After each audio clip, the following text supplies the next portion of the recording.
Hi everybody and welcome to Go TV. I am Christopher Tompkins. I'm the CEO and head strategist at the Go Agency. And today I am super excited to talk to you all about Instagram. Instagram is one of my favorite sites to market our clients through. So I'm going to give you some really good tips today that I think we're going to help your own Instagram strategy go to the next level. So if you have never watched Go TV before, welcome. We do this show every single week and we put it out on Facebook, YouTube, Instagram, and all the rest. But where can you find the stories with all the details? It's going to be on our blog. If you go to thegoagencyusa.com and then click on our blog page, there's tons of free resources there as well as full recaps on our stories. So the first story I want to get into today is pretty much, I wrote an article recently on the ultimate guide to Instagram, advertising on Instagram. Now, Facebook owns Instagram, as you probably all know. If you don't know, it's a good thing because obviously you're probably doing some advertising on Facebook perhaps. Well, now with Instagram being purchased by Facebook a few years ago, you're able to place your ad and get some more play for your pay. So how do you do good Instagram advertising? Well, one of the things I think is you really got to choose the right audience. A lot of people feel that just by getting the most people into their target audience when they're creating their ad as possible is the way to go. Well, if you're just kind of like going for visibility across the board, yeah, but what if you have a really niche product? You need the right target audience, and that's going to reflect into more conversions and a better ad spend. So the next thing I want is choose your ad format. There's lots of different ad formats. You know, one of the things that I'm going to give you a tip later on is when you can actually do shopping on Instagram and also maybe even tagging your products into an Instagram post, which is a very cool thing to do. A lot of people are doing that and selling through stories. So there's lots of different ways that you can go through it.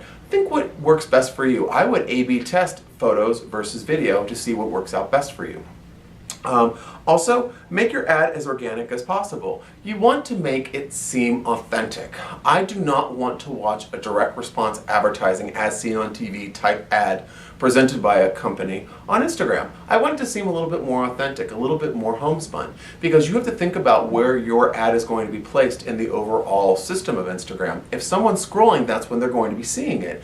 So if they're looking at pictures, if your target audience is maybe people that are really into baking, and they're looking at really pretty pieces of pie and people with that are rolling dough in their hands and things like that, and then you have a completely overproduced ad that's super duper slick, it's going to stand out. Maybe that's a good strategy point, but maybe not. So you want to take a look at what your target audience is going in and make it as organic as possible so it doesn't feel like an ad. They just lean into it. The second thing is Instagram video marketing. I have another article up on our blog that I want you to take a look at, and it's basically this exactly, Instagram video marketing and everything that you need to know. Because it's a very specific medium as opposed to YouTube, which totally makes sense, right? Because you're dealing with YouTube videos, which, I mean, the channel is for videos, right? Well, Instagram is very heavy on photography, so how do you just add that video element? Well, again, if you're doing advertising, I would say with video, choose a different format. So is it a tutorial? So maybe you're a beauty product, or maybe going back to the baking, maybe you're a baking product, a silicone pan, that you can then do some sort of baking step-by-step. Those are really big hits. But what if your product or service doesn't lend itself to that?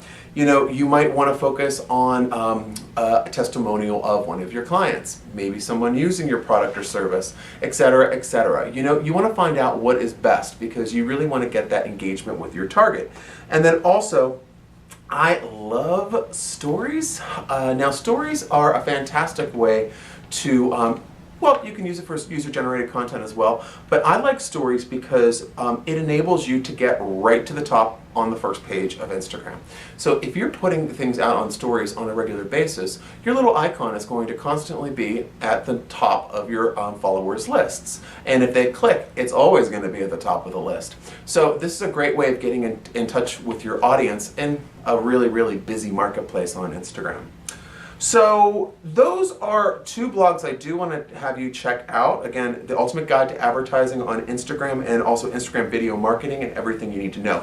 They're all there on the blog, thegoagencyusa.com blog.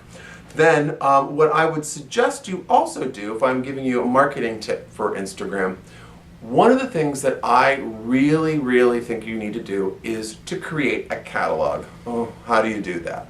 It's very simple. If you have a Facebook account for your Facebook page and a Facebook ad account, you can go in and you can create, through Business Manager, a catalog. Now, catalogs are great because they are all of your products that can very easily be purchased. So what a great way to do your advertising, right? You can actually have a catalog, and you can have it show up lots of different ways in different formats, especially on Instagram. But my tip is you have to start on Facebook first before you can plug that into your Instagram account. All right, folks, if you like these tips that I'm sharing with you here, please visit us online, thegoagencyusa.com. If you have any questions at all, the links are all over the place. Leave a comment, and I will see you on the next episode of GoTV. Take care.